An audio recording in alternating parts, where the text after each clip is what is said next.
What's up, everyone? Hope you're all doing great. Remember, to laugh a little, it's good for the soul. Welcome back to Darkest Dark Web Horror Stories. I love reading your comments, so feel free to say hi, share suggestions, or just lurk. Don't forget to show your support by liking the video and subscribing if you haven't already. And with that said, enjoy the stories.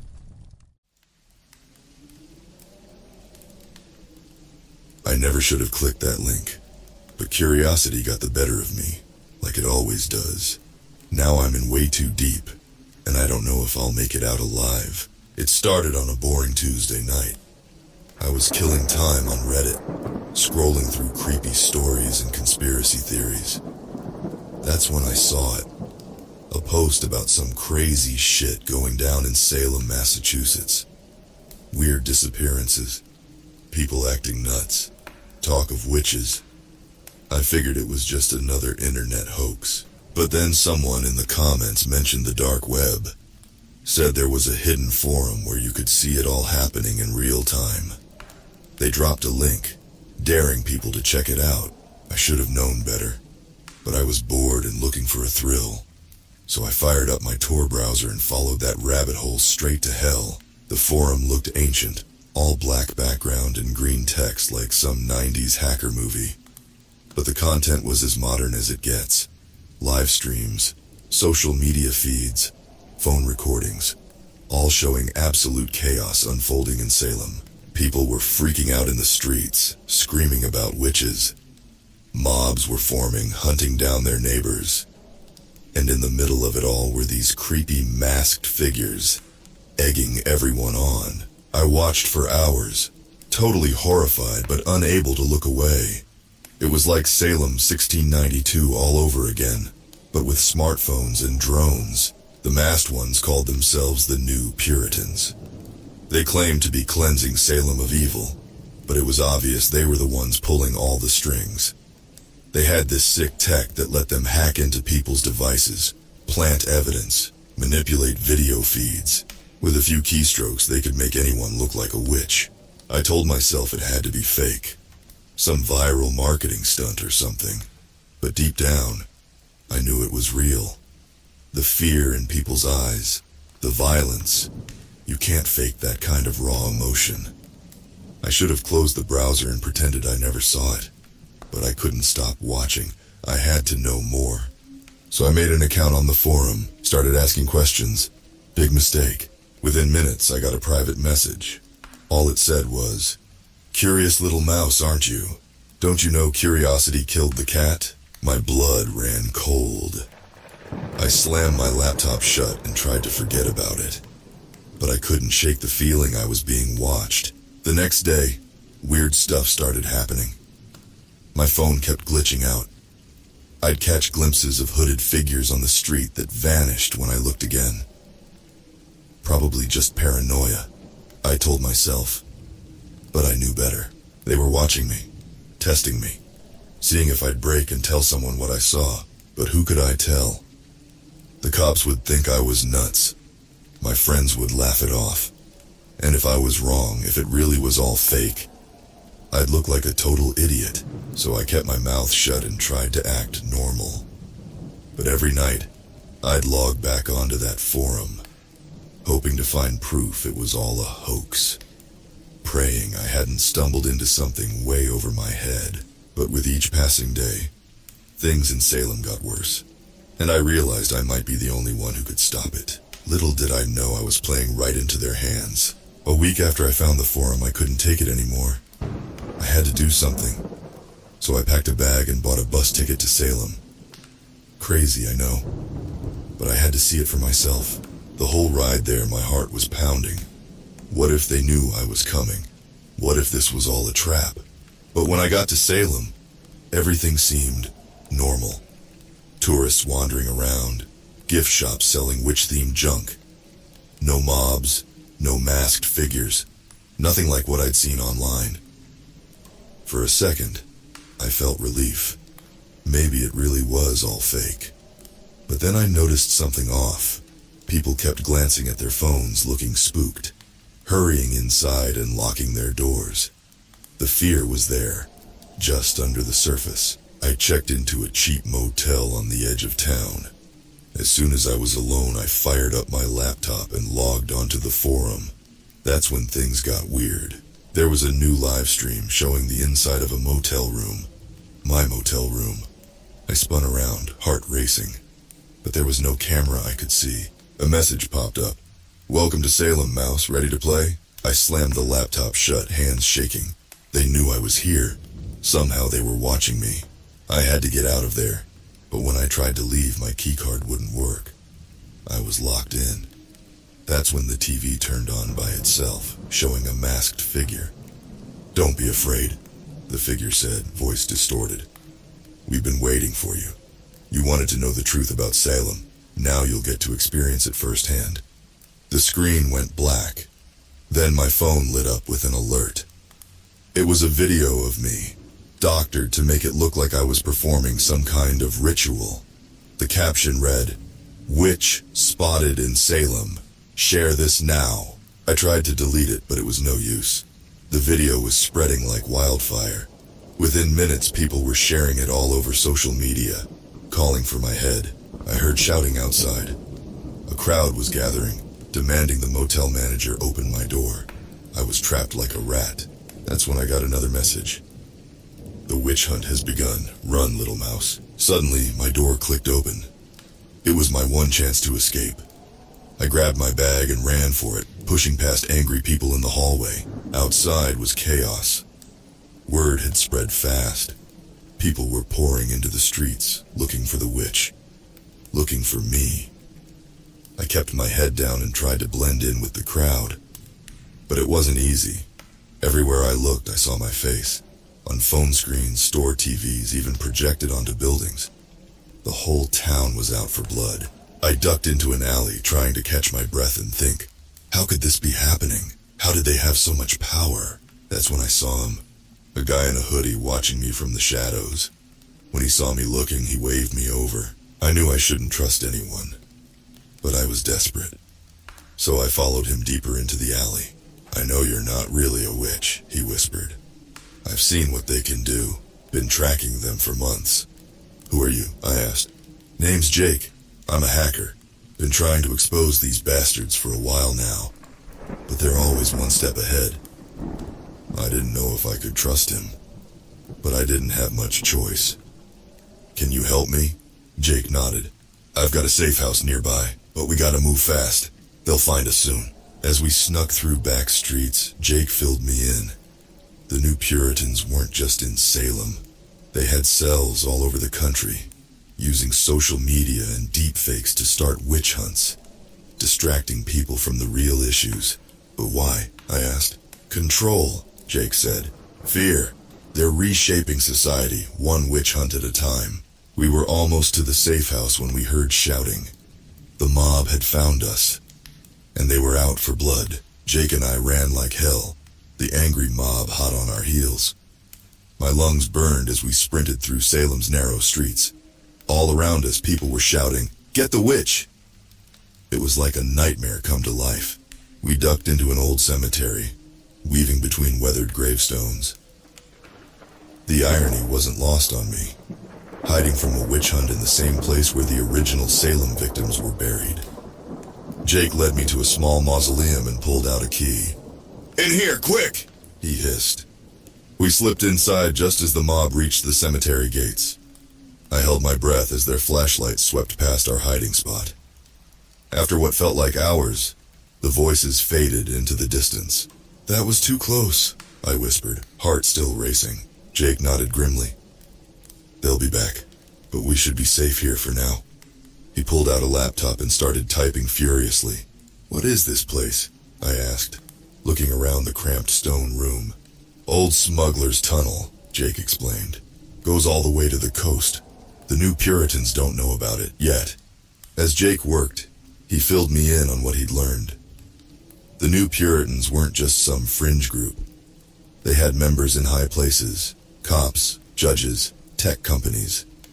They were using Salem as a test run, perfecting their methods before going national. "But why?" I asked. "What's the point of all this?"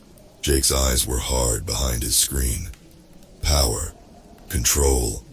Create enough fear and chaos, people will accept anything to feel safe again, even give up their freedom. A chill ran down my spine. This was so much bigger than I'd realized. Suddenly, Jake cursed. Shit, they're onto us. He spun the laptop so I could see. On the screen was a live stream of the cemetery. From directly above. A drone. We gotta move, Jake said, packing up quickly. There's a boat waiting at the end of the tunnel. It'll get us out of Salem. We hurried through the dark, twisting passage. Water dripped from the ceiling and rats scurried at our feet. The air grew thick and damp as we got closer to the sea. Finally, we emerged onto a tiny hidden beach. A small motorboat was pulled up on the shore. Freedom was so close I could taste it.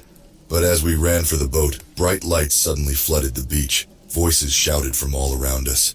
Freeze! Hands where we can see them! We were surrounded. Cops in riot gear emerged from the shadows. Guns trained on us. And behind them, those damned masked figures. The new Puritans. One of them stepped forward, clapping slowly. Well done, little mice. You led us right to the rat's nest. Jake's face went pale. No. How did they... The Puritan laughed coldly. Did you really think you could hide from us? We see everything. That's when I realized. Jake's laptop. They'd been watching us the whole time, tracking our movements. We played right into their hands. The Puritan turned to me. You've been very naughty, spreading lies about our good work. But don't worry. We'll cure you of your wickedness. As they dragged us away, I caught a glimpse of the town beyond the beach. Fires were burning. People were screaming. Salem was tearing itself apart, and it was all my fault. They threw us into the back of a van. As the doors slammed shut, I turned to Jake. What do we do now? He just shook his head, defeated. Pray. But I knew no god could save us from what was coming. The real witch hunt was just beginning. The van bumped and jolted as it carried us away from the beach. My wrists ached from the zip ties cutting into them. Jake sat across from me, his face a mask of despair. I'm sorry, he whispered. I thought I was helping, but I just made everything worse. I wanted to be angry at him, but I couldn't. We were both pawns in a game much bigger than us. The van stopped and the doors swung open. Masked figures dragged us out into what looked like an abandoned warehouse. Old machinery loomed in the shadows, rusted and forgotten. They forced us into metal chairs and strapped us down. A bright light snapped on, blinding me. When my eyes adjusted, I saw we were surrounded by screens showing scenes from all over Salem. Chaos in the streets, people fighting, buildings burning. One of the Puritans stepped forward, his mask gleaming in the harsh light. Beautiful, isn't it? He said, gesturing at the screens. A city purging itself of sin. You're insane! I spat. You're destroying people's lives! He laughed. A cold sound that sent chills down my spine. We're saving them. Humanity has grown weak, complacent. We're just stirring things up a bit. Jake struggled against his restraints. People will figure out what you're doing. They'll stop you. The Puritan leaned in close. Oh, we're counting on it. In fact, you two are going to help us. My blood ran cold. What do you mean? He pulled out a syringe filled with glowing blue liquid.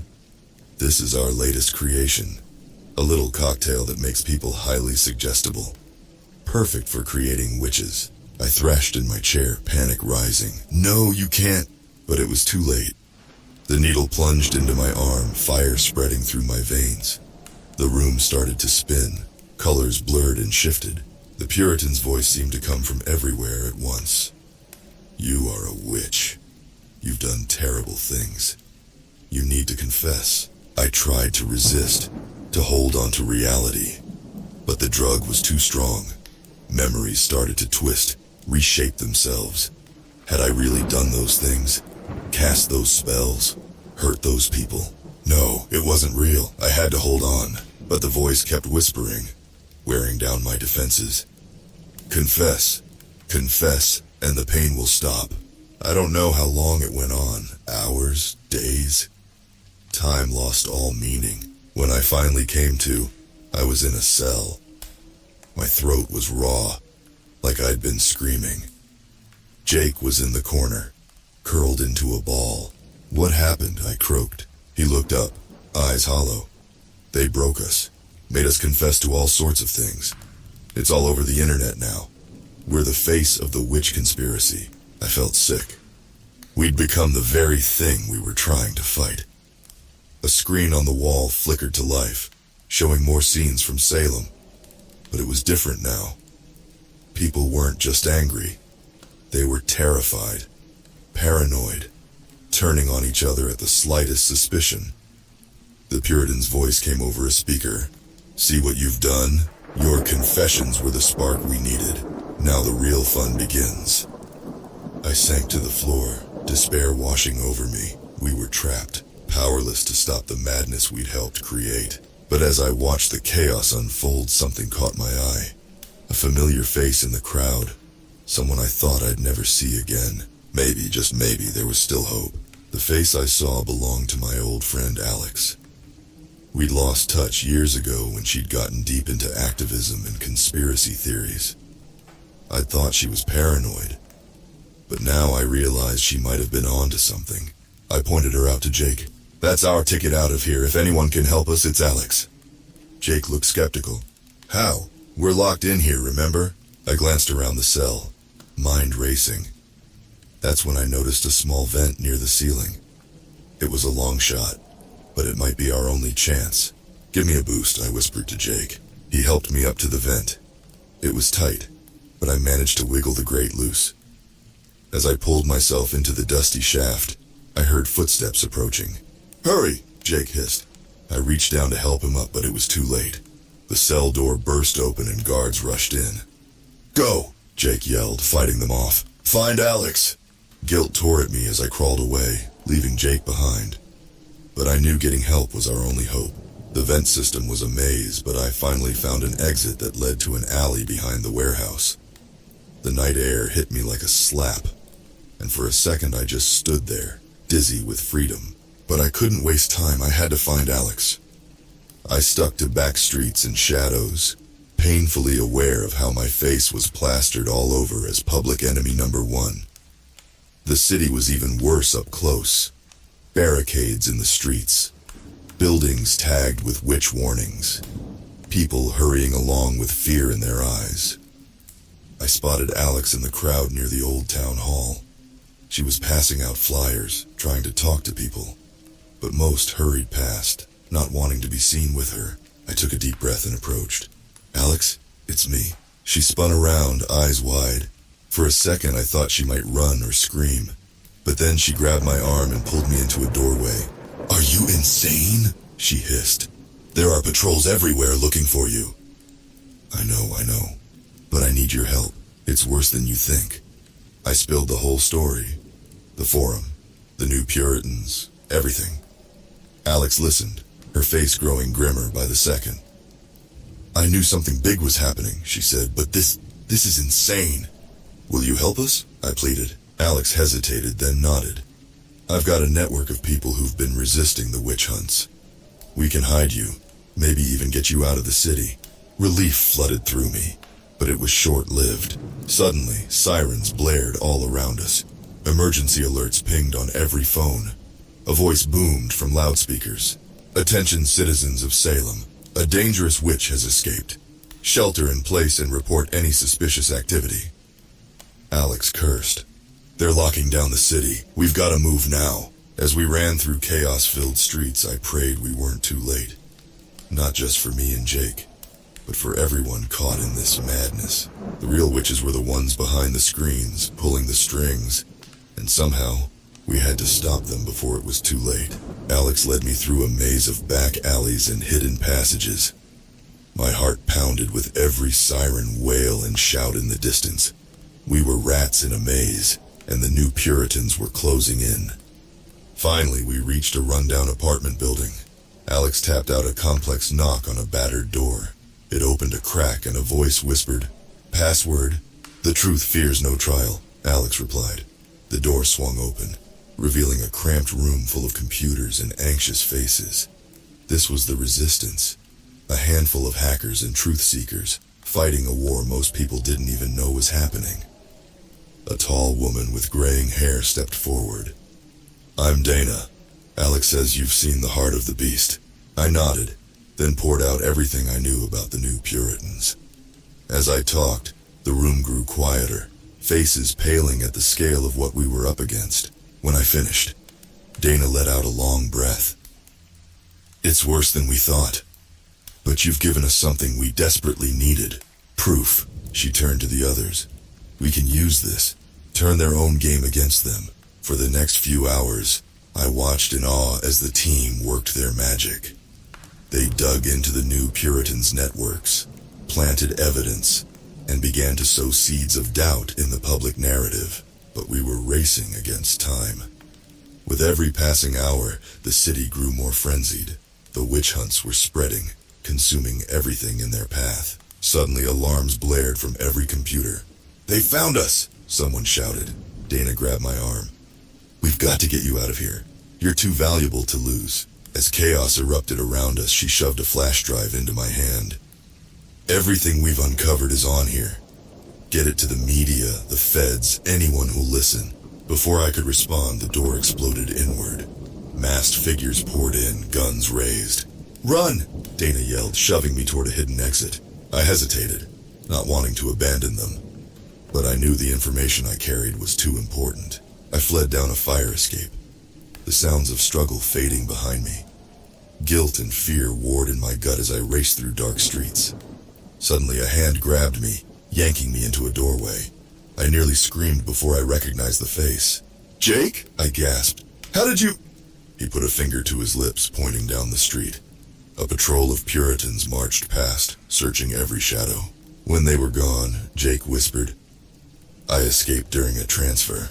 Been looking for you ever since." I quickly filled him in on everything that had happened.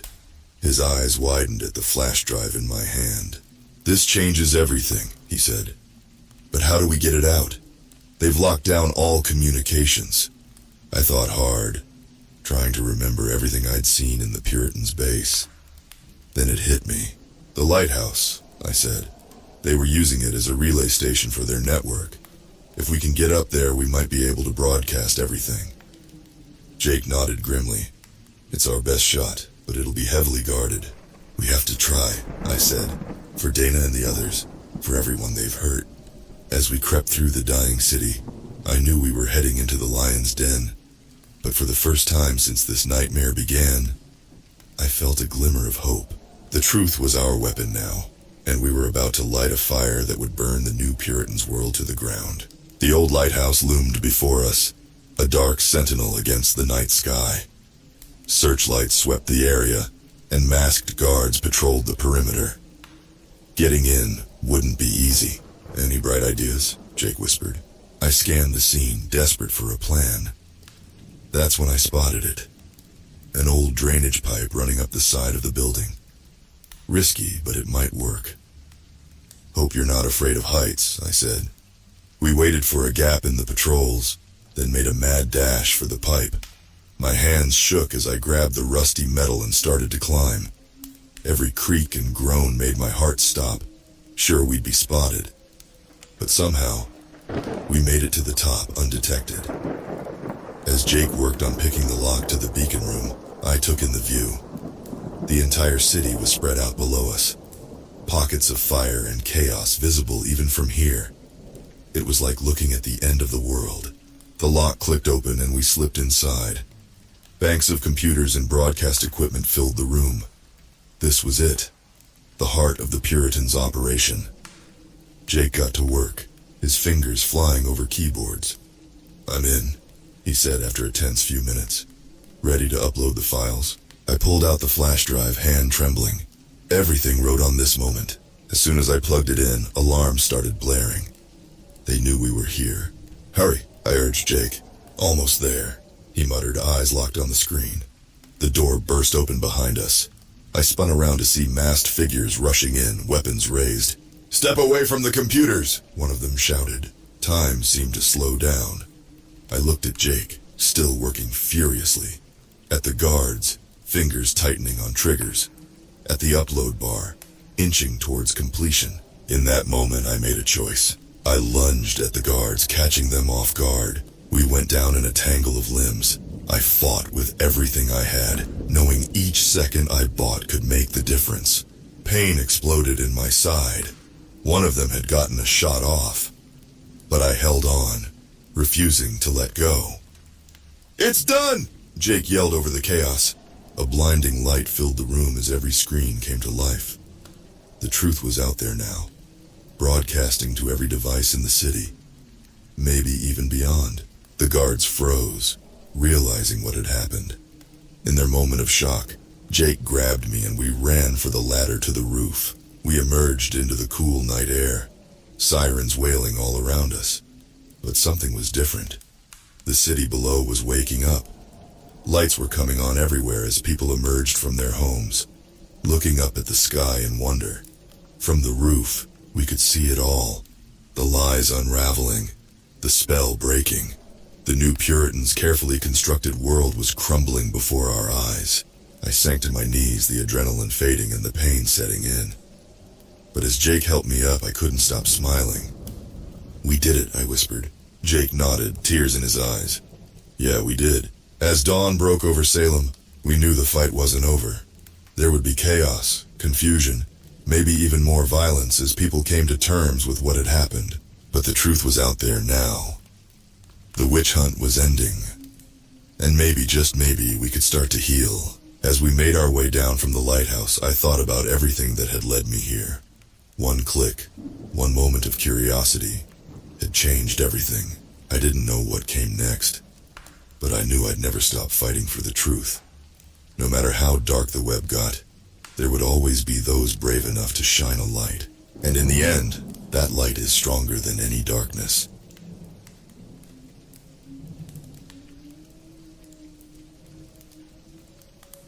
It all started with a simple message: salvation awaits. I should have deleted it like the rest of the spam clogging up my inbox, but something about the words kept pulling me back.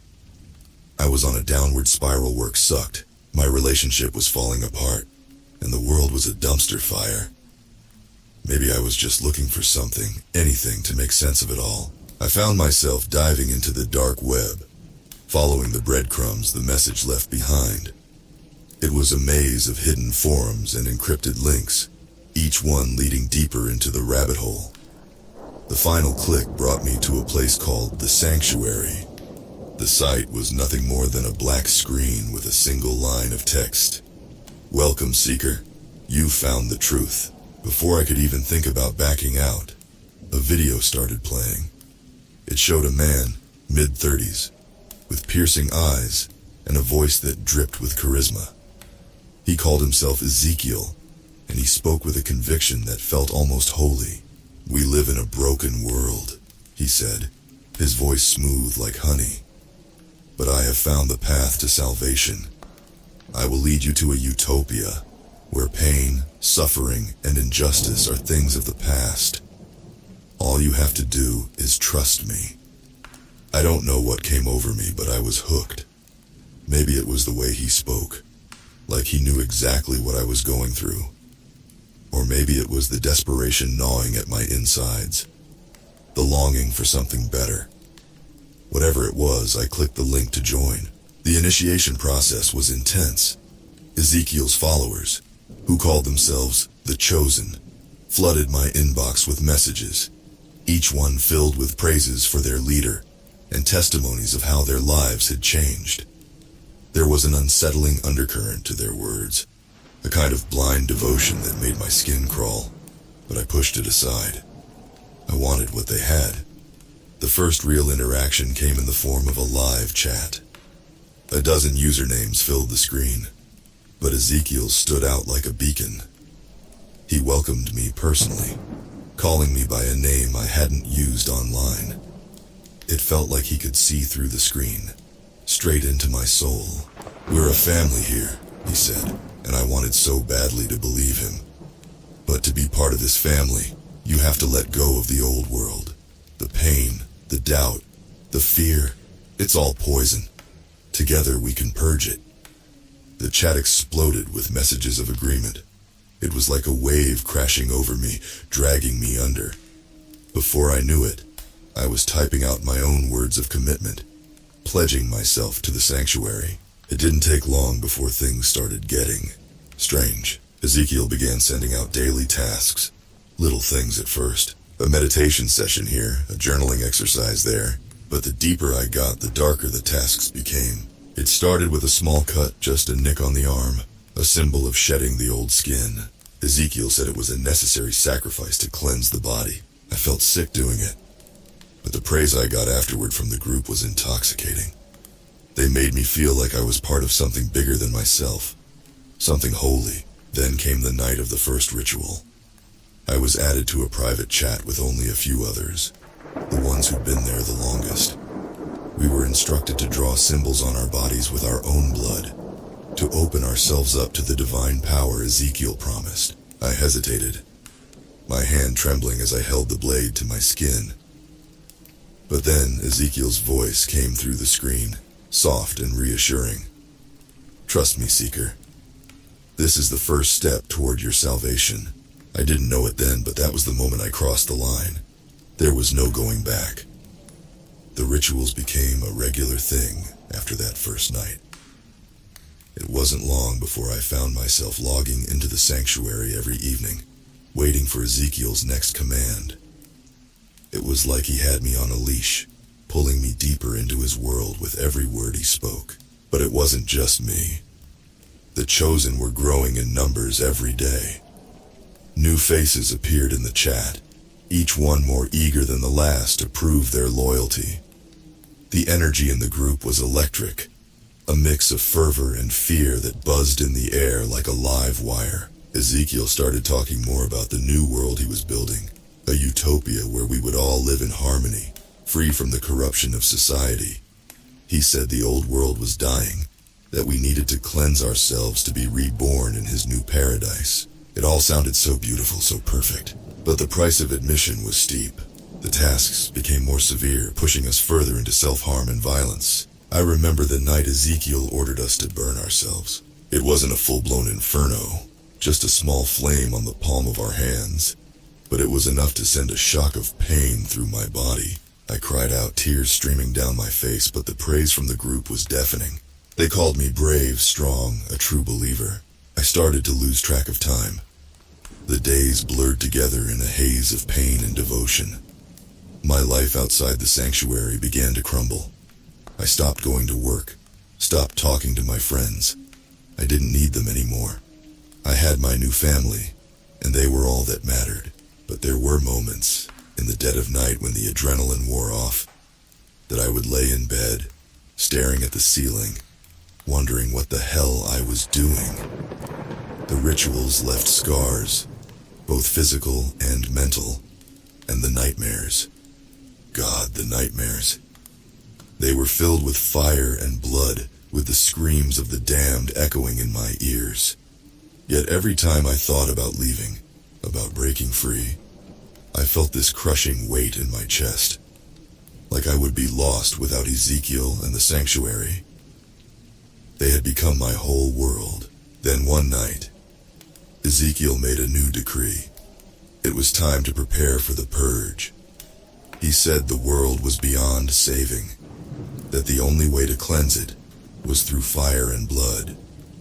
We were chosen, he said, to be the instruments of this new beginning. The chat exploded with excitement. People were talking about building bombs, about taking out government buildings, about cleansing the world in one great fiery sacrifice. My stomach churned, bile rising in my throat. This wasn't what I signed up for. This wasn't salvation. It was madness. I wanted to run, to log off and never look back. But Ezekiel had his hooks in deep. Every time I thought about leaving, I felt this pull, this overwhelming sense of dread, like I would be dooming myself to a life of misery and emptiness if I left. So I stayed. I followed orders, participated in the planning, even though every fiber of my being was screaming at me to get the hell out. The final straw came when Ezekiel demanded proof of our commitment. We were to kill someone, a stranger, a loved one. It didn't matter. Blood was the only way to seal our place in the new world. The chat went wild with excitement, people discussing their targets like they were planning a fucking dinner party. My hands shook as I typed out my message, agreeing to the task. The fear, the doubt, it was all consuming. But Ezekiel's voice was there, whispering in my ear, telling me this was the final step, that salvation was just within reach. But I wasn't ready to die for him. Not yet. The next day was a blur. I couldn't stop thinking about Ezekiel's command, the way his words had twisted in my mind, turning me into something I didn't recognize. I tried to distract myself, watching TV, going for a walk, anything to drown out the voices in my head. But nothing worked. The idea of killing someone, it was unthinkable. But the longer I thought about it, the more it started to make sense in a sick, twisted way. Ezekiel had conditioned us, broken us down piece by piece, until there was nothing left but him and his fucked up doctrine. The chat was buzzing that night. People were sharing their plans, discussing how they would carry out their assignments. It was all so surreal, like some kind of nightmare I couldn't wake up from. I wanted to scream, to throw my laptop against the wall, to run as far away from the sanctuary as I could. But I couldn't. I was trapped.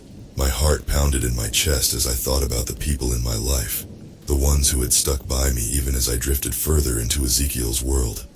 They didn't deserve this. No one did. But the idea of disobeying Ezekiel, it terrified me.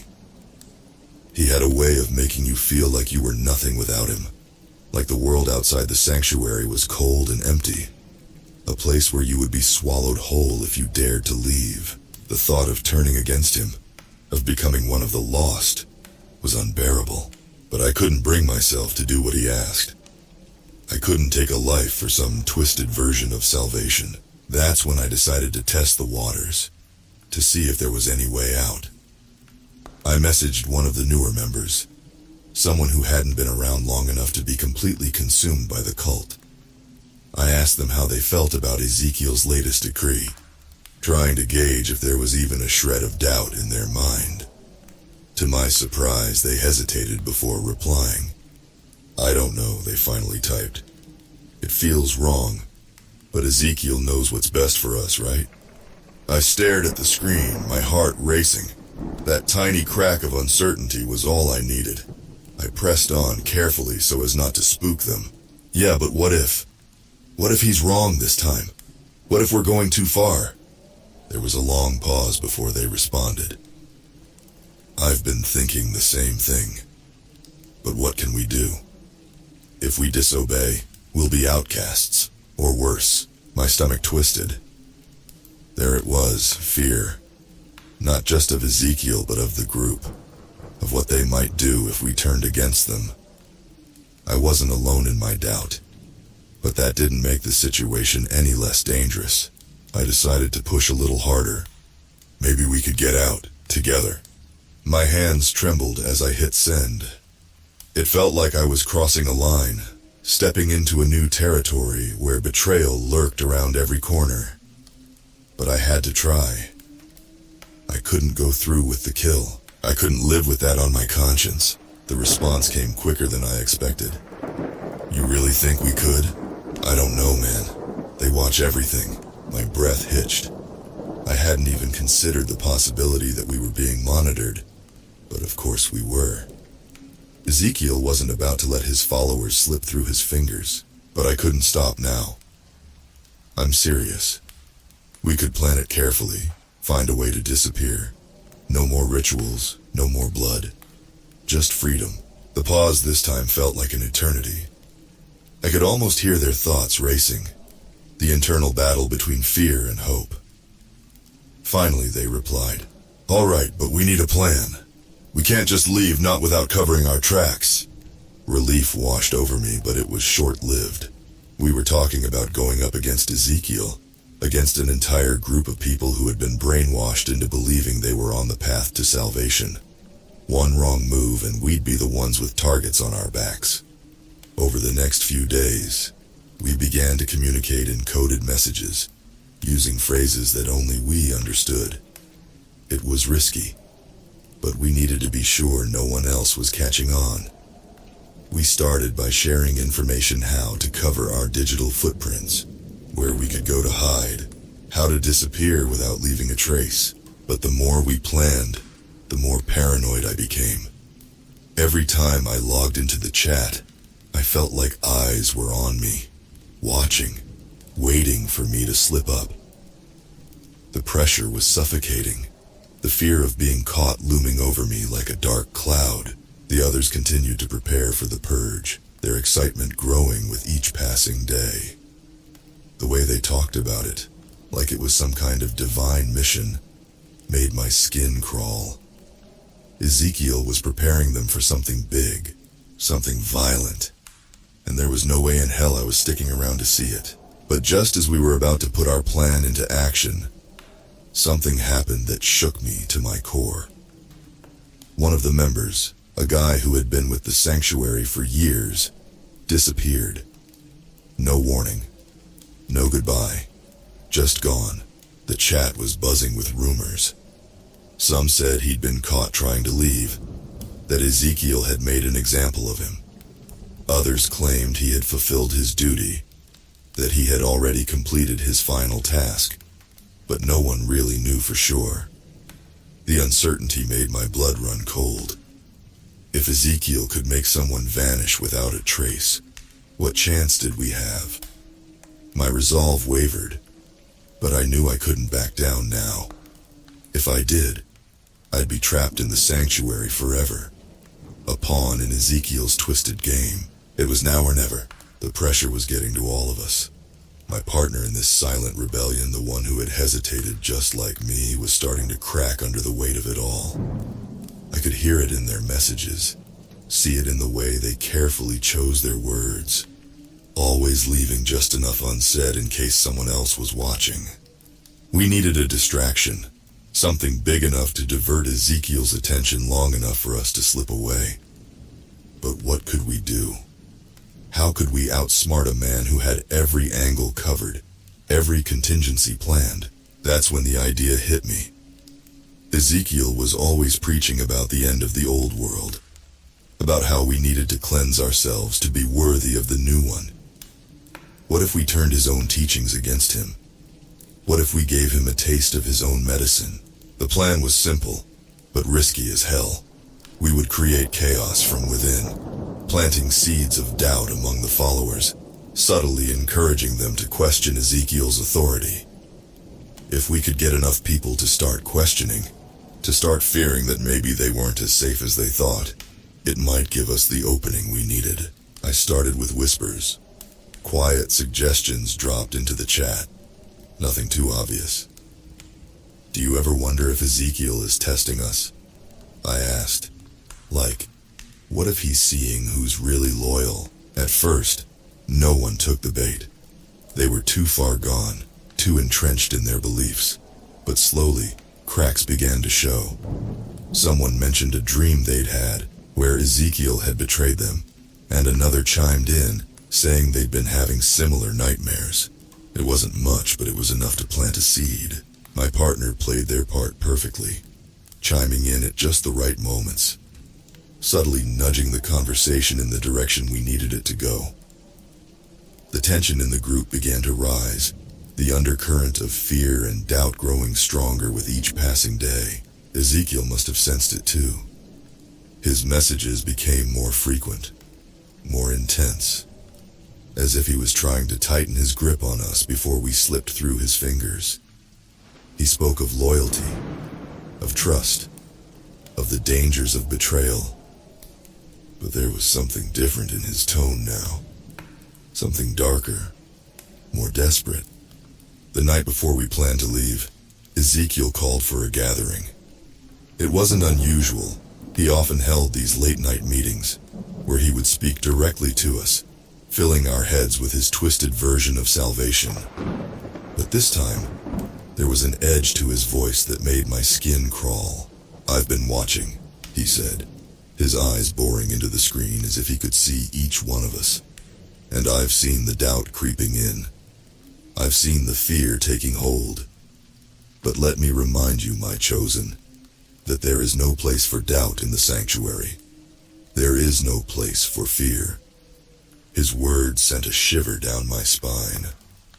I could feel the weight of his gaze, as if he was looking directly at me, seeing through the layers of deception we had so carefully constructed. And let me be clear, he continued, his voice dropping to a menacing whisper. Those who betray the sanctuary will not find salvation. They will find only suffering. My heart pounded in my chest. I could feel the panic rising, threatening to choke me. But I forced myself to stay calm, to focus on the plan. We were so close now, just a few more hours, and we'd be free. After the gathering, I reached out to my partner. Our conversation quick and to the point. The plan was still on, no matter what. We would leave that night, while the others were still caught up in the frenzy of Ezekiel's latest speech. We'd packed everything we needed, covered our tracks, and made sure there was no way for anyone to trace us once we were gone. But as I stared at the screen, waiting for the final message, something inside me began to unravel. The fear, the doubt, it was all-consuming, a dark void that threatened to swallow me whole. What if we didn't make it? What if Ezekiel caught us? What if we ended up like the others, lost in the abyss of his madness? The final message came through. It's time. I took a deep breath, steeling myself for what was to come. We'd made our choice, and there was no turning back now. We were going to escape, or we were going to die trying. We moved quickly, every second feeling like a countdown to the end of our lives. My partner and I had planned this for days, but the moment our feet hit the pavement outside our apartments, the weight of what we were doing crashed down on me like a ton of bricks. The city streets were eerily quiet, the kind of silence that only exists in the dead of night. Every shadow felt like it was watching us, every gust of wind like a whisper of Ezekiel's voice in our ears. But we couldn't stop. Not now. We had to keep moving, had to reach the safe house before anyone noticed we were gone. The safe house was a shitty little motel on the outskirts of town, the kind of place no one would think twice about. We'd chosen it because it was out of the way, easy to disappear into. But as we approached, I couldn't shake the feeling that something was wrong. We reached the room, and my partner fumbled with the key, their hands shaking so badly they could barely get the door open. I kept glancing over my shoulder, half expecting Ezekiel's followers to come charging out of the darkness, ready to drag us back into the nightmare we just escaped. Finally, the door clicked open, and we slipped inside, locking it behind us. The room was dark, the air heavy with the smell of mildew and stale cigarettes. We didn't bother turning on the lights. Instead, we huddled in the corner, whispering our final plans, our escape routes, everything we needed to do to stay off the radar. But as the minutes ticked by, a sick feeling began to settle in my gut. Something wasn't right. My partner was too quiet, too focused on the door, their eyes darting back and forth like they were expecting something or someone. Then it hit me. "Who did you tell?" I whispered, my voice barely audible over the pounding of my heart. Their eyes snapped to mine, wide and fearful. "What? No one, I swear." But I could see it in their face. The guilt, the fear. They'd told someone. Maybe they'd been scared. Maybe they thought they were protecting us. But it didn't matter now. The damage was done. "We have to go," I said, scrambling to my feet. "Now!" But it was too late. The door burst open, and before I could even react, they were on us. Ezekiel's followers, dressed in black, their faces blank and emotionless as they grabbed us, dragging us out of the room and into the night. My partner screamed, thrashing against their captors, but it was no use. They had us, and there was nothing we could do.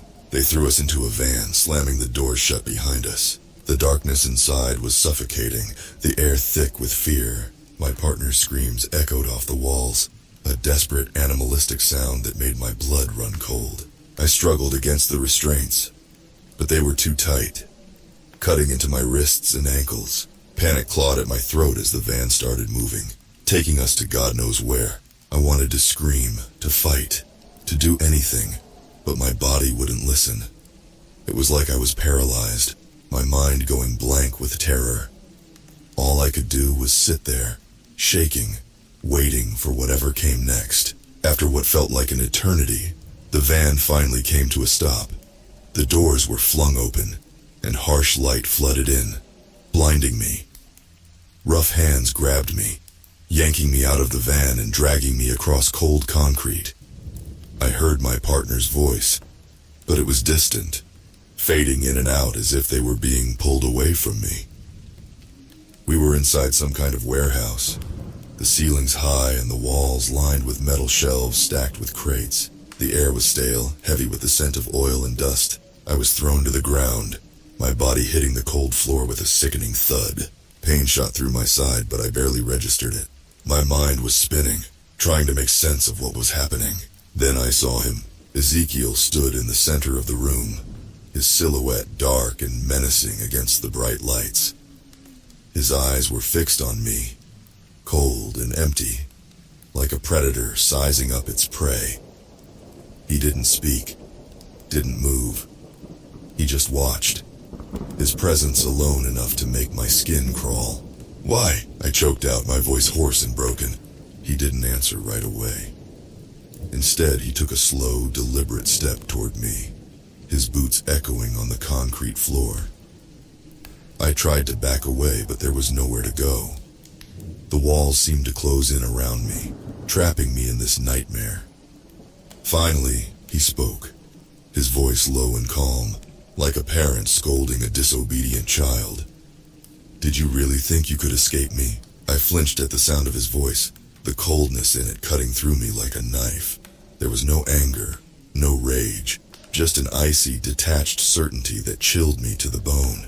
"You've been given so much, and yet you chose to betray me," Ezekiel continued, his gaze never leaving mine. "You were supposed to be one of the chosen, one of the faithful. But now..." He paused, tilting his head slightly as if considering something. "Now you're nothing."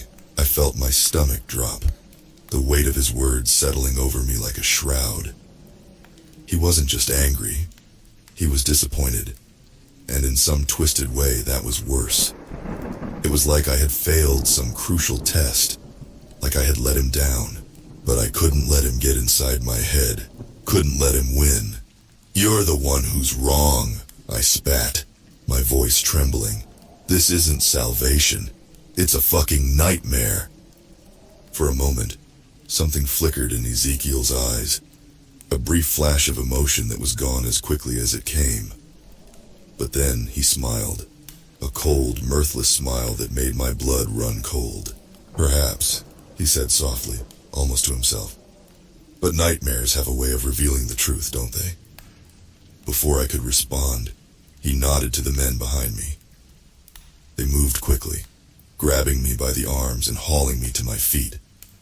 My partner was dragged forward too, their face pale and streaked with tears. Ezekiel stepped closer, his eyes boring into mine.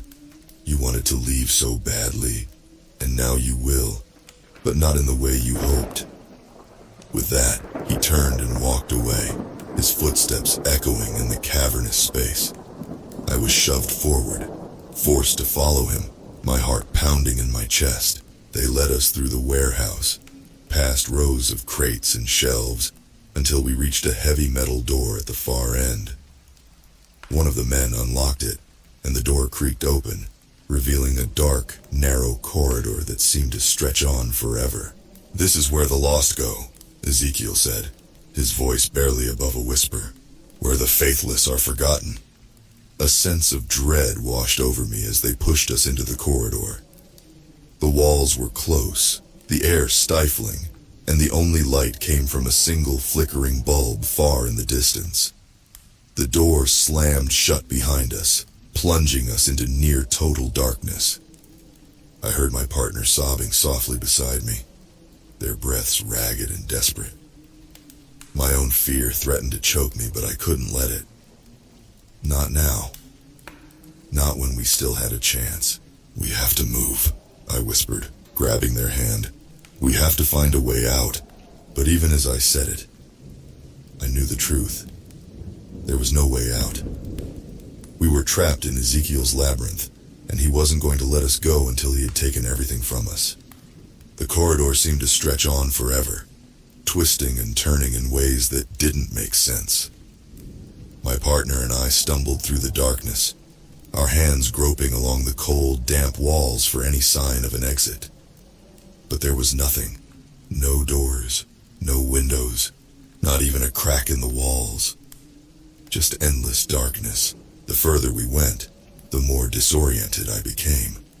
My sense of direction was completely shot, and every turn felt like we were going deeper into a maze with no way out. The air was thick with a musty metallic scent that clung to the back of my throat, making it hard to breathe. "Do you think we're going in circles?" my partner whispered, their voice trembling with fear. "I don't know," I replied, my voice barely more than a rasp. "We just have to keep going." But even as I said it, doubt gnawed at the edges of my mind. The corridor felt alive, like it was shifting and changing around us, trapping us in a loop with no escape. Every time we turned a corner, it felt like we were right back where we started. Then the whispers began. At first, I thought it was just my mind playing tricks on me, the stress of the situation finally breaking me down. But the more we walked, the louder they became. Soft, insidious murmurs that seemed to come from all directions, echoing off the walls. I couldn't make out the words, but I didn't have to. The tone was enough to send a shiver down my spine, a malevolent undercurrent that oozed with malice. My partner clung to me, their grip tight and desperate as the whispers grew louder, more persistent. "What? What is that?" they stammered, their voice barely audible over the rising cacophony. "I don't know," I said, trying to keep the fear out of my voice. "Just keep moving." But the whispers followed us, growing more distinct with each step. It was as if the walls themselves were speaking, their voices weaving together in a twisted, incomprehensible chant. And underneath it all, I could hear something else, a low, rumbling sound that made the floor vibrate beneath our feet. My heart pounded in my chest as the walls seemed to close in around us, the corridor narrowing until we were forced to walk single file. The whispers were so loud now that they drowned out everything else, a relentless drone that set my teeth on edge. Then, without warning, the corridor opened up into a large chamber, the walls lined with strange symbols that glowed faintly in the dim light. The air was thick with an oppressive energy, a sense of foreboding that made my skin crawl. At the center of the chamber stood a stone altar, its surface stained with dark, rusty streaks that could only be dried blood. My stomach churned at the sight, the reality of our situation crashing down on me like a ton of bricks. "We need to get out of here," I said, my voice shaking. But my partner didn't respond. They were staring at the altar, their eyes wide with a mix of horror and fascination. It was as if they were caught in a trance, unable to look away. "Hey!" I grabbed their arms, shaking them. "We have to go!" But they didn't move. Instead, they slowly walked toward the altar, their footsteps echoing in the stillness of the chamber. Panic seized me as I watched them, unable to comprehend what was happening. "Stop!" I shouted, but my voice felt small, insignificant in the vast emptiness of the chamber. They reached the altar and stood there, their hands hovering over the surface as if drawn to it by some unseen force. I could see the fear in their eyes, the struggle to resist whatever was compelling them forward. But it was like they were being pulled by an invisible thread, one they couldn't break. Then, before I could react, they reached into their pocket and pulled out a knife. My blood ran cold as I watched, frozen in place by the sheer horror of what was happening. They raised the knife to their wrist, and with a quick, jerky motion, they slashed across their skin. Blood splattered across the altar, the dark red streak stark against the cold stone. My partner let out a strangled gasp, their face contorted in pain. But they didn't stop. They kept cutting, deeper and deeper, until the blood poured freely from their wounds, pooling on the altar in thick, dark rivulets. I stood there, paralyzed, unable to believe what I was seeing. This wasn't them. This wasn't the person I knew. It was like they were possessed. Their eyes glazed over with a blank, vacant stare as they mutilated themselves. "Stop!" I screamed, finally breaking free from my shock. I rushed forward, grabbing their wrist and trying to pull the knife away. But they were strong, too strong, and they shoved me back with a force that sent me crashing to the floor. My head spun as I scrambled to my feet, desperate to stop them before it was too late. But they were already lost, their body convulsing as they continued to carve into their flesh, the blood flowing in a steady stream onto the altar. I lunged at them again, grabbing the knife with both hands and wrenching it from their grip.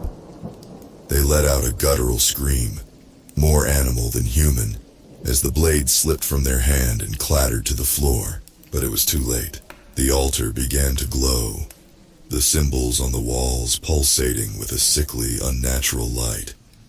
The air grew heavy, vibrating with an energy that made my skin prickle. A low, rumbling sound filled the chamber, growing louder and louder until it felt like the very ground beneath us was shaking. My partner collapsed to the floor, their body limp and lifeless, the blood still seeping from their wounds.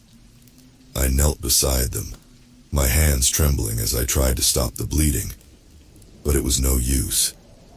The light from the altar grew brighter, almost blinding, until I had to shield my eyes. Then, just as suddenly as it started, the light vanished.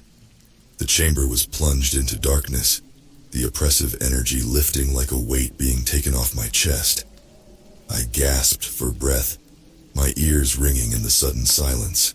But I wasn't alone. Something shifted in the shadows, a presence that I could feel even though I couldn't see it. It was cold, impossibly cold, and it crept closer, wrapping around me like a shroud. I tried to move, to get away, but my body wouldn't respond. I was trapped, frozen in place as the darkness closed in around me. Then I heard it, the whispers. They were different now, not the disembodied murmurs from before, but something more focused, more deliberate. They were speaking to me, their voices low and insistent, drilling into my mind. "Join us." I shook my head, trying to block them out, but it was no use. The words were inside my head, echoing in my thoughts, repeating over and over until I thought I would go mad. "Join us." I felt something cold brush against my skin, like icy fingers tracing the outline of my face. I wanted to scream, to fight back, but I was helpless, completely at the mercy of whatever this was. "Join us." The whispers grew louder, more demanding, as the darkness pressed closer. I could feel it inside me now, seeping into my mind, my thoughts, my very soul. It was like a poison, slowly taking over, filling me with a cold, gnawing emptiness that swallowed everything else. And then, just as I thought I would be consumed by it, the whispers stopped. The darkness receded, pulling away like a tide, and I was left alone in the cold, silent chamber. My partner lay motionless beside me, their blood staining the altar, their life draining away with every passing second. But I couldn't move. I couldn't think. All I could do was sit there, staring into the darkness, feeling the cold emptiness that had been left behind. Because deep down I knew the truth. I hadn't escaped. I hadn't been spared. I had joined them. I don't know how long I sat there in that cold, dark chamber. The reality of what had just happened sinking in like a stone in my gut. My partner's body was growing cold beside me, the last of their life's blood pooling around the altar, soaking into the stone like it was drinking it in. I was numb, my thoughts scattered, as if they were trapped in a thick fog that I couldn't see through. I knew I should be horrified, should be fighting to get out of this place. But all I felt was an overwhelming sense of emptiness, like something had been taken from me, ripped out of my very soul and replaced with a void that threatened to swallow me whole. I don't know how long I sat there before I heard the door creak open behind me. I didn't even turn to look. What was the point? It was over. Everything was over. Footsteps echoed through the chamber, slow and deliberate. Ezekiel's voice cut through the fog like a knife, sharp and clear. "You see now, don't you?" he said, his tone almost gentle. "This is your destiny. You were always meant to be one of us." I finally looked up, my eyes meeting his. There was no anger left in me, no fight, just a hollow, aching void where my will used to be. "You took everything," I whispered, my voice raw and broken. Ezekiel smiled, a cold, cruel smile that didn't reach his eyes. "No, I gave you everything. You're free now, free from the pain, the fear, the weakness that held you back. You've been reborn, purified by the blood of the faithful."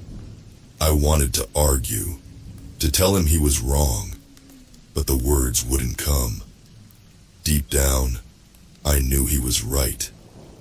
I could feel it inside me, that cold emptiness that had taken root, spreading through my mind, my soul, until there was nothing left but darkness.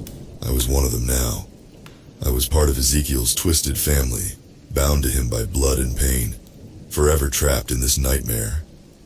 He reached out, his hand hovering just above my head, and I flinched at the cold that radiated from his touch. But there was no escape. There never had been. Not really. "This is your place," Ezekiel said, his voice almost tender. "Your true place.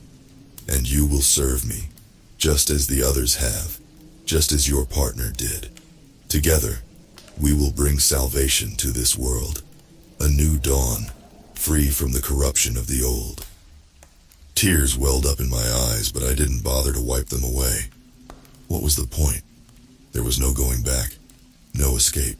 I nodded, the movement slow and heavy, as if it took all the strength I had left. "What do you want me to do?" Ezekiel's smile widened, his eyes glinting with something that might have been pride. "You will lead the others," he said. "You will guide them, show them the way, just as you were shown. And when the time comes, you will take your place at my side, as my most trusted." I swallowed hard, the last vestiges of my old self clinging desperately to the edges of my mind. But it was no use. I was his now. I had always been his. I rose to my feet, my movements slow and mechanical, as if I was a puppet on strings.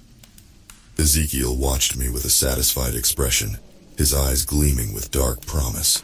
"Come," he said, extending his hand to me. "It's time to begin."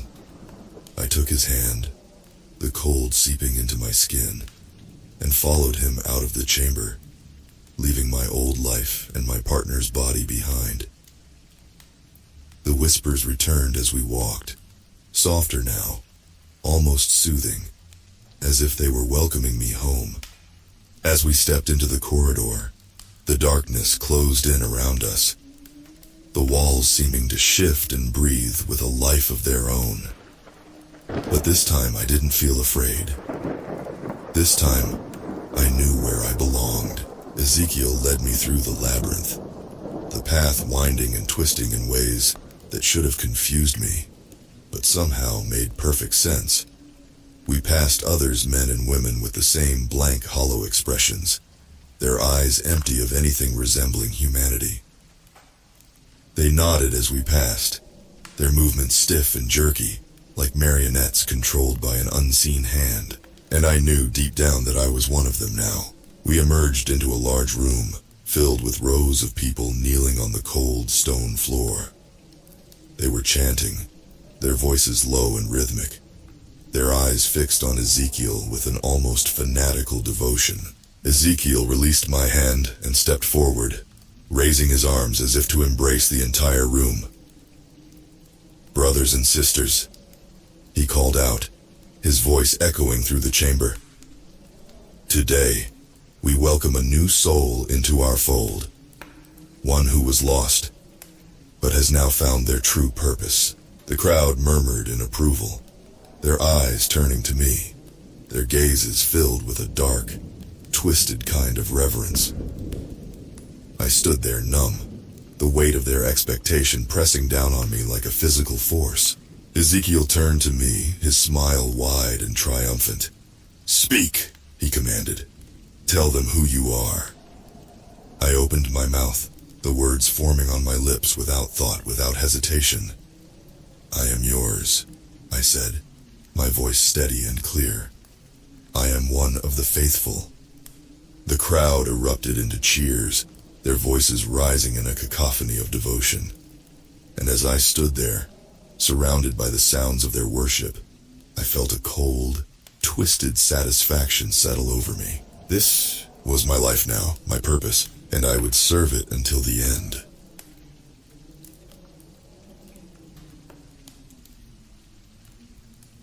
In the grimy, sweat-stained armpit of New York City, there's a place called The Tombs.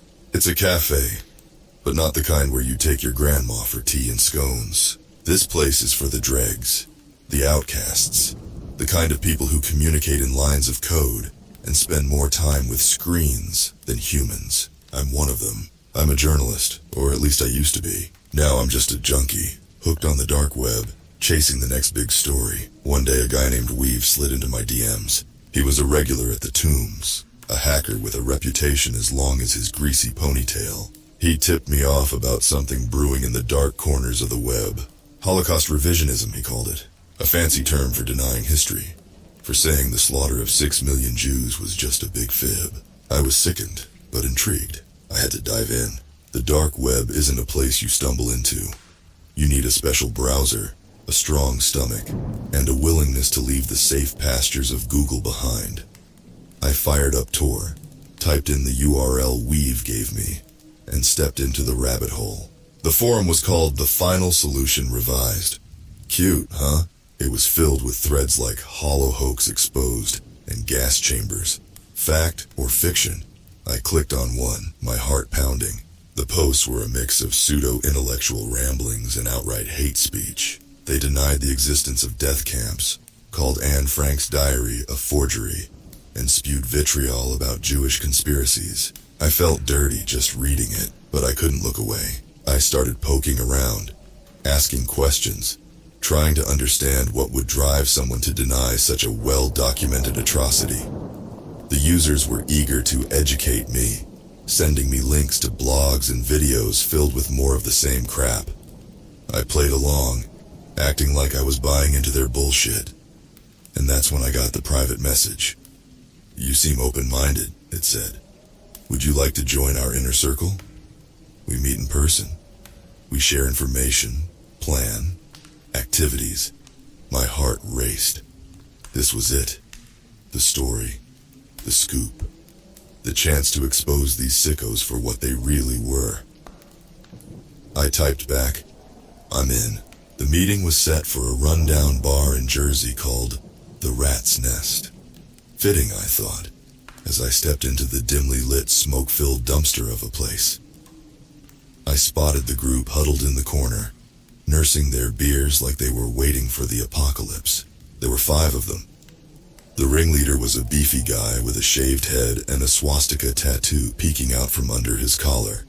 He called himself Odin. The others were your garden variety misfits, a scrawny kid with acne scars, a middle-aged woman with dead eyes, a greasy-haired guy in a trench coat, and a quiet man with glasses who looked disturbingly normal. Odin did most of the talking, spewing his poison with the fervor of a tent revival preacher. He talked about the truth and the awakening, about how they were warriors in a secret battle against the Jewish elite.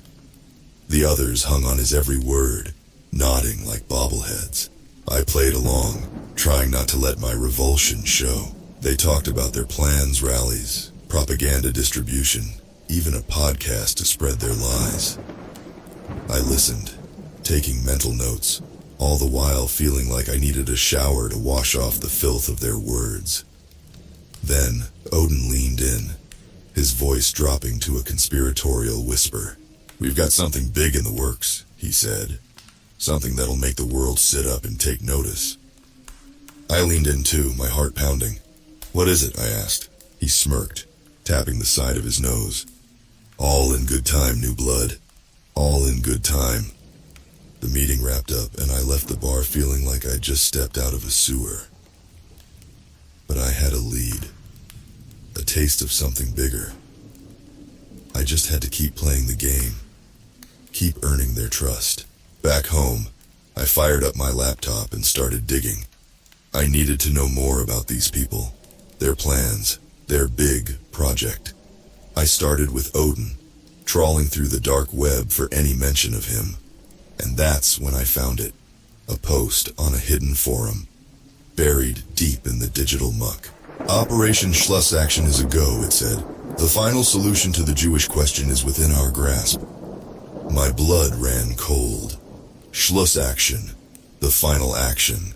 The Nazis' final push to exterminate the Jews.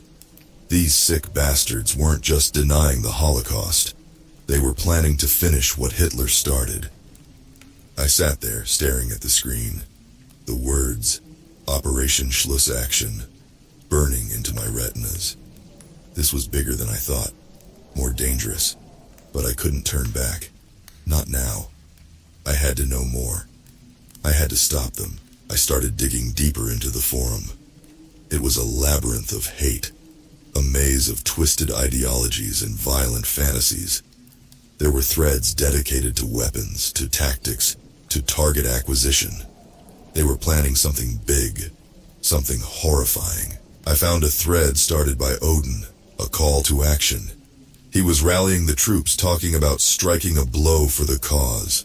He mentioned a date, a location, New York City, 2 weeks from now. My city, my home. I felt a chill run down my spine. This was real. This was happening. I started taking screenshots, saving everything I could. I needed evidence, proof of their plans. I needed something to take to the cops, to the FBI, to someone who could stop this madness. But I knew I had to be careful. These guys weren't stupid. They were paranoid, dangerous. If they caught a whiff of what I was doing, I was as good as dead. I spent hours on that forum, digging, collecting, documenting. The sun rose, casting grim shadows across my apartment. I was exhausted, but I couldn't stop. Not yet. I had to keep going, keep digging. I had to know everything. That's when I found the hit list. It was a simple text file tucked away in a hidden folder. A list of names, addresses, photos. Jews, rabbis, teachers, community leaders, men, women, children. They were all there, smiling out from their photos, unaware of the target on their backs. I felt sick, a wave of nausea crashing over me. This was real. These were real people, real lives at stake. I recognized some of the names, some of the faces. These were people I'd interviewed, people I'd written about, people I knew. And now, they were targets, because of me. Because I'd poked the hornet's nest. Because I dug too deep. I slammed my laptop shut, my heart pounding in my chest. I needed to think, needed to plan. I needed to stop these bastards before it was too late.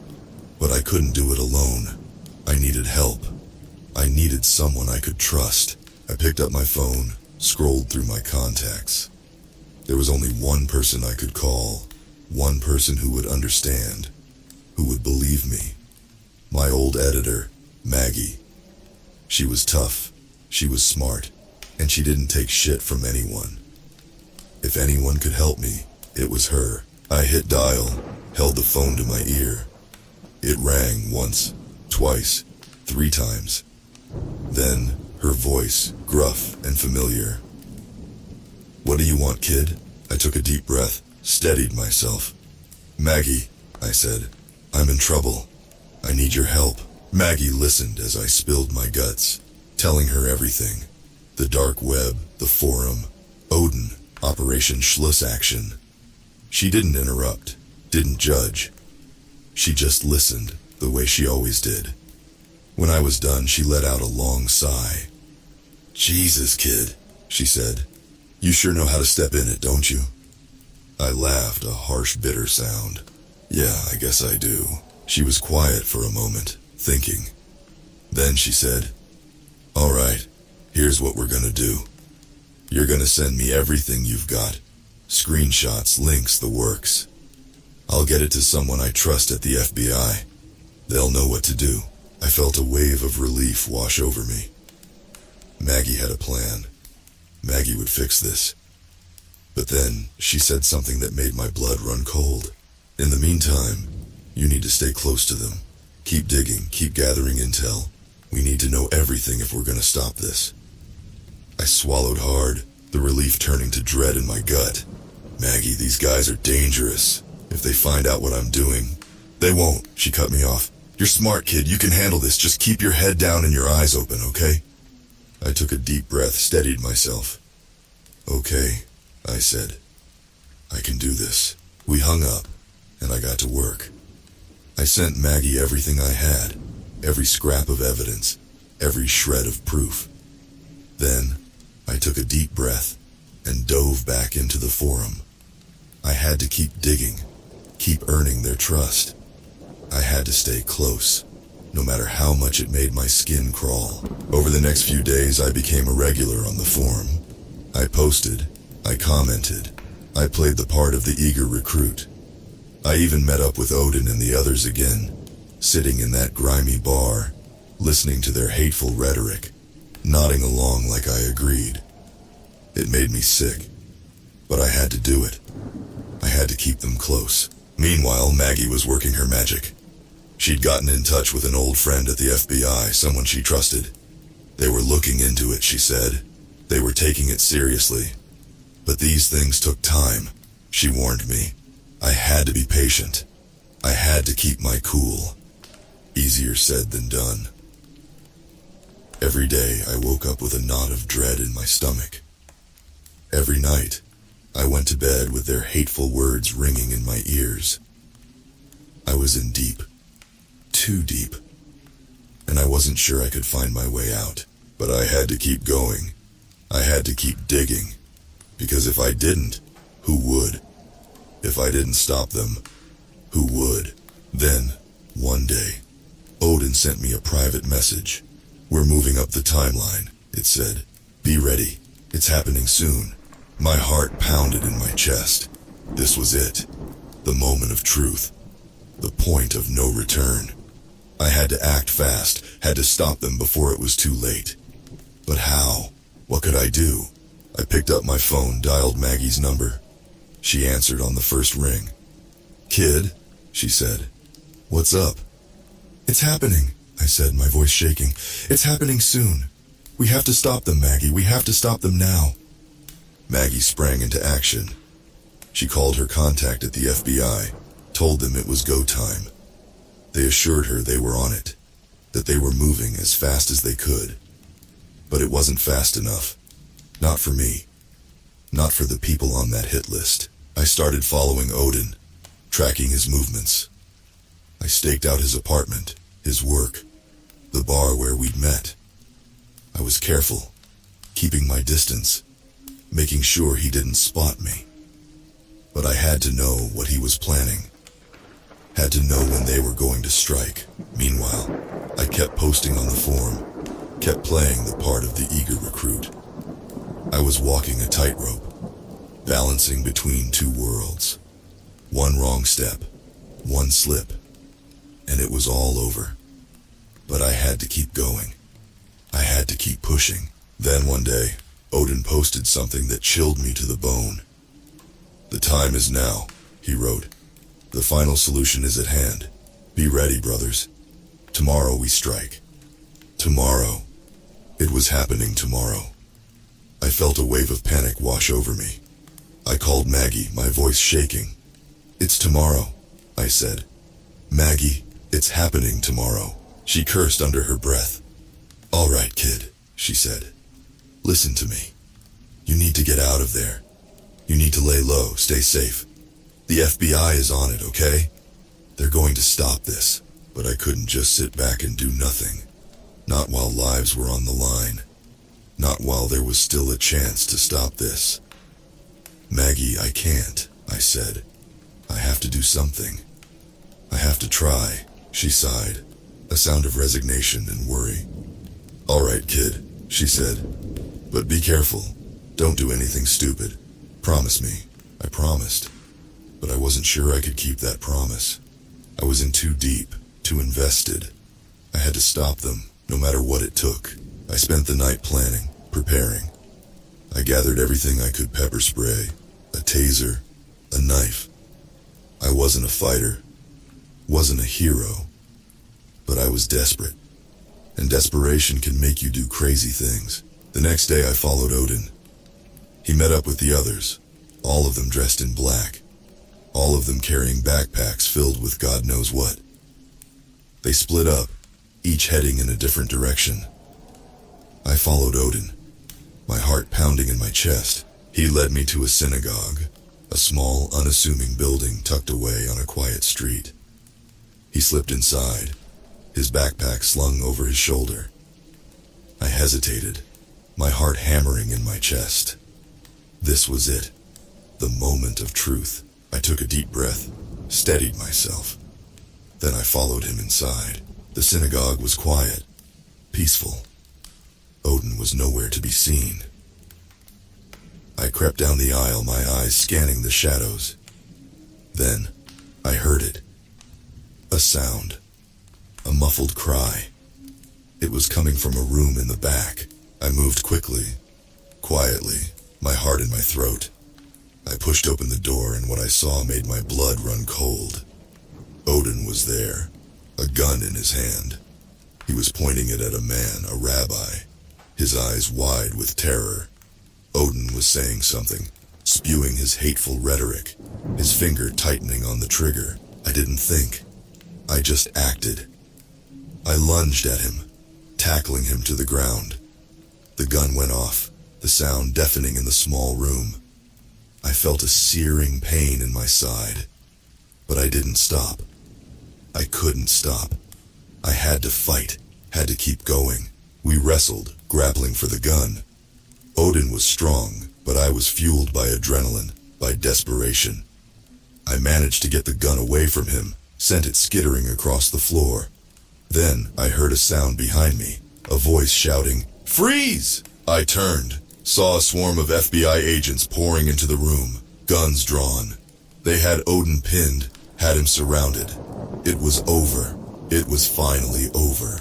I slumped to the floor, the pain in my side overwhelming. The last thing I saw before the darkness claimed me was Maggie, standing in the doorway, her face etched with worry and relief. I woke up in the hospital, the beep of machines and the hum of fluorescent lights filling the air. I looked down, saw the bandage on my side, the IV drip in my arm. I was alive. I was safe. Maggie was there, sitting by my bedside, her face haggard and tired. She looked up as I stirred, a smile of relief spreading across her face. "Hey kid," she said. "You gave us quite a scare." I tried to smile back, but it hurt too much. "What happened?" I asked, my voice a croak. She filled me in. The FBI had raided the synagogue, had taken Odin into custody. They'd rounded up the rest of his crew too, had stopped them before they could carry out their twisted plan. The hit list was safe, the people on it unharmed. We'd done it. We'd stopped them. But the cost had been high. Too high. I looked down at my bandage, felt the ache in my side. I'd been lucky, the doctors said. The bullet had missed anything vital, had passed clean through. I'd live, but I'd never forget. Over the next few days, the story broke. Maggie wrote it herself, a front-page expose on the dark web and the hate that festered there.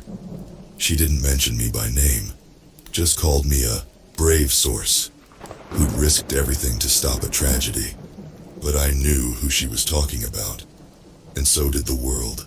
The story went viral, sparking a national conversation about hate speech, about the dark web, about the dangers that lurked in the shadows. Politicians made speeches, pundits debated, and the FBI vowed to crack down on the digital underworld. But I knew it wasn't that simple. I knew the darkness was still there, waiting, festering. I spent a week in the hospital, recovering, healing. Maggie visited every day, bringing me news from the outside world, keeping me company. She was a rock, a lifeline, a reminder of why I'd done what I'd done. But as the days passed, I started to feel a growing unease, a sense of dread, of fear.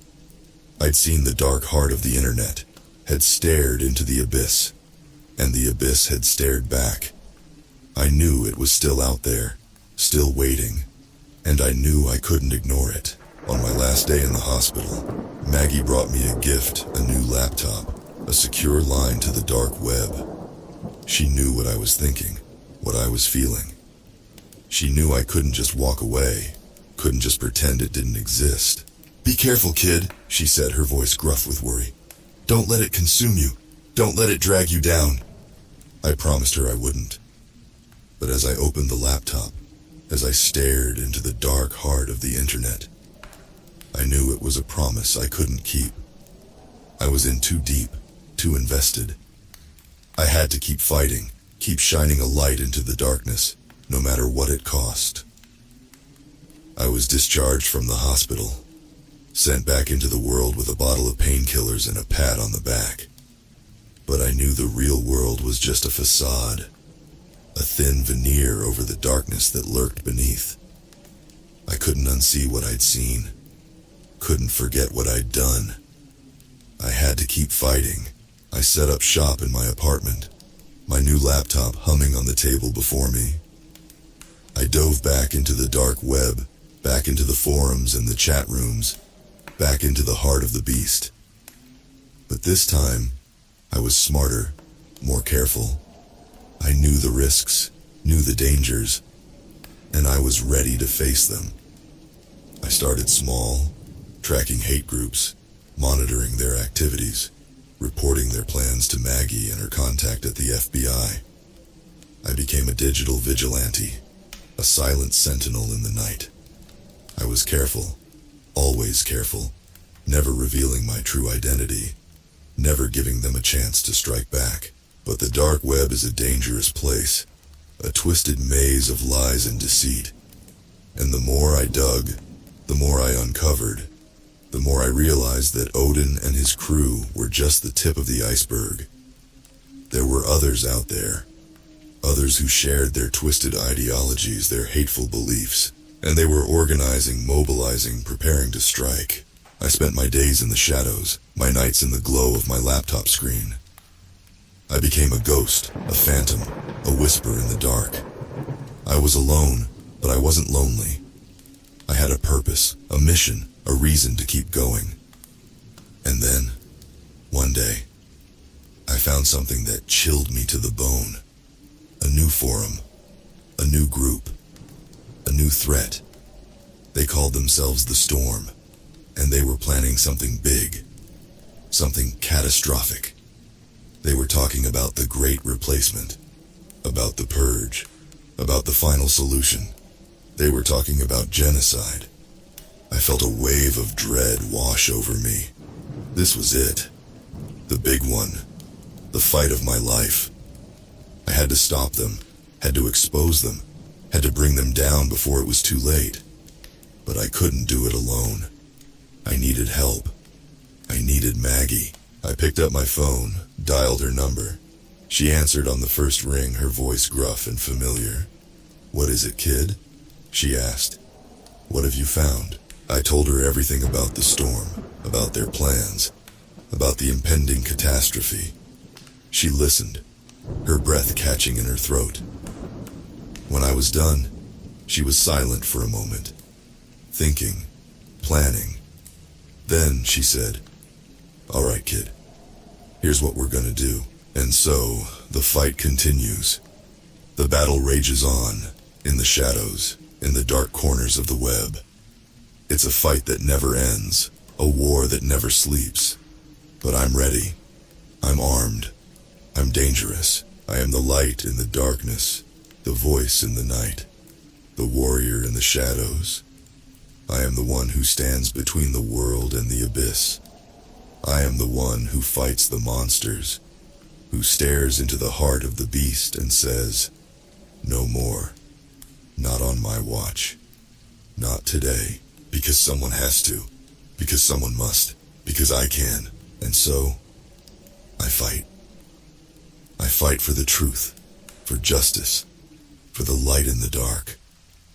I fight for the victims, for the survivors, for the ones who can't fight for themselves. I fight for the world, for the future, for the hope of a better tomorrow. And I will never ever give up. But the battle rages on, and the story continues.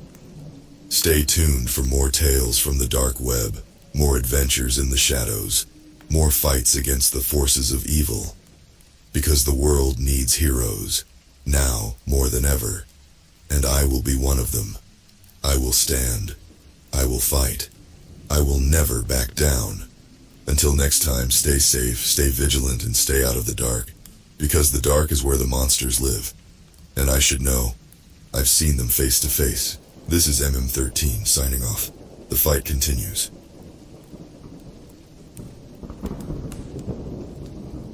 If you like today's tales, don't forget to like and subscribe MM13. Help MM13 get to 1,000 subscribers.